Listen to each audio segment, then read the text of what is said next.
మాజీ సీఎం నాదెండ్ల భాస్కర్ రావు కన్నుమూశారు. ప్రైవేట్ ఆసుపత్రిలో చికిత్స పొందుతూ మృతి చెందారు. 1935 జూన్ 23న జన్మించిన నాదెండ్ల ఉమ్మడి ఏపీకి 11వ సీఎంగా పనిచేశారు.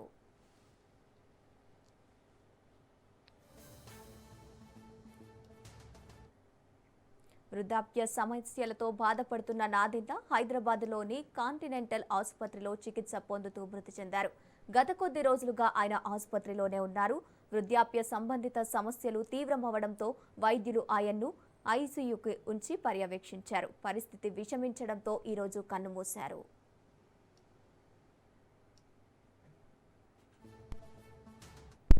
తెలుగు రాష్ట్రాల రాజకీయ చరిత్ర గురించి ప్రస్తావన వస్తే నాదెండ్ల భాస్కరరావు పేరు ఖచ్చితంగా వినిపిస్తోంది.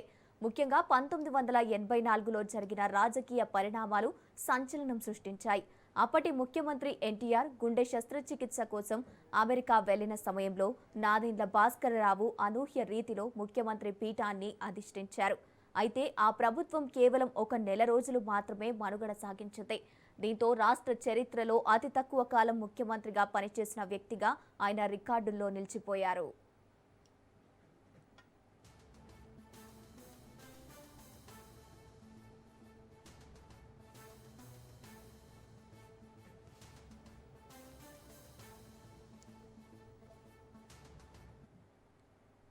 నాదెండ్ల భాస్కరరావు కేవలం మాజీ సీఎం మాత్రమే కాదు, తెలుగుదేశం పార్టీ ఆవిర్భావంలో కీలక పాత్ర పోషించిన వ్యక్తి. పార్టీ వ్యవస్థాపక సభ్యుల్లో ఒకరిగా ఎన్టీఆర్ వెన్నంటే ఉండి వ్యూహకర్తగా వ్యవహరించారు. 1983లో టీడీపీ అధికారంలోకి వచ్చినప్పుడు ఆర్థిక మంత్రిగా కూడా బాధ్యతలు నిర్వహించారు. ఆ తరువాత చోటు చేసుకున్న రాజకీయ సమీకరణాల వల్ల ఆయన కాంగ్రెస్ వైపు మొగ్గు చూపారు. 1998లో కాంగ్రెస్ తరపున ఖమ్మం నుంచి లోక్సభకు ఎన్నికయ్యారు.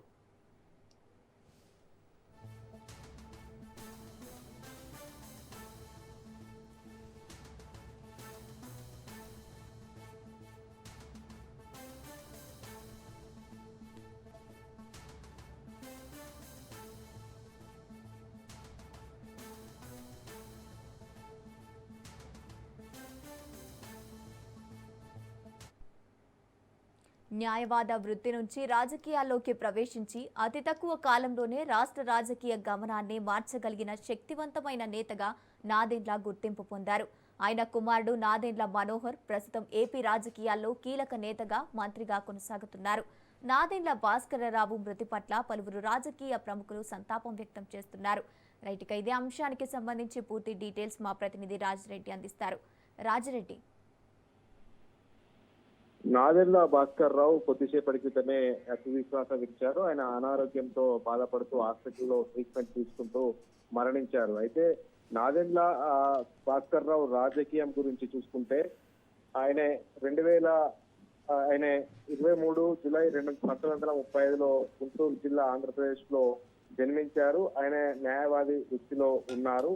కాంగ్రెస్ లో రాజకీయ ప్రస్తావన ఆయన చేశారు. ముఖ్యంగా ముఖ్య పదవులు కాంగ్రెస్ లో 1970లో ఆంధ్రప్రదేశ్ శాసనసభ్యుడిగా ఎన్నికయ్యారు. కాంగ్రెస్ ప్రభుత్వంలో మంత్రి పదవి కూడా నిర్వహించారు.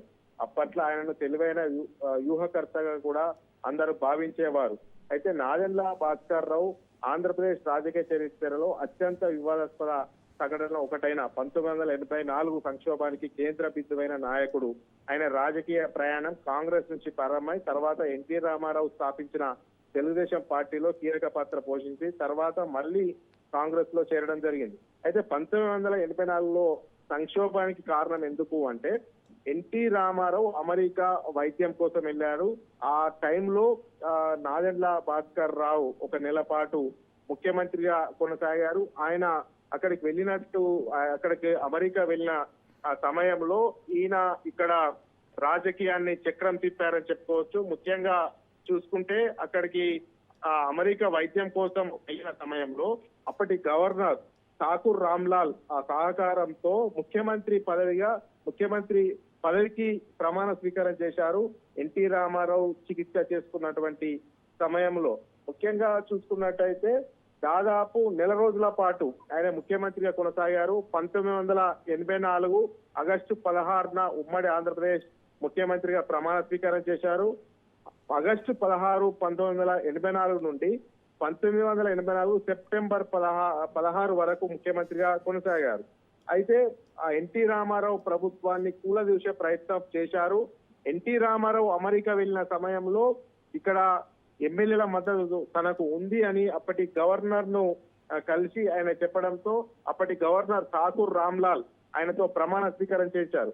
ఆ తర్వాత ఎన్టీ రామారావు ఆంధ్రప్రదేశ్ కు వచ్చిన తర్వాత రాజకీయ సంక్షోభం వచ్చింది. ప్రజా ఉద్యమం, రాజకీయ ఒత్తిడి కారణంగా ఎన్టీఆర్ మళ్ళీ అధికారంలోకి వచ్చారు. దాదాపు 1 రోజుల పాటు ఆ యొక్క పదవిలో ఉన్నారు.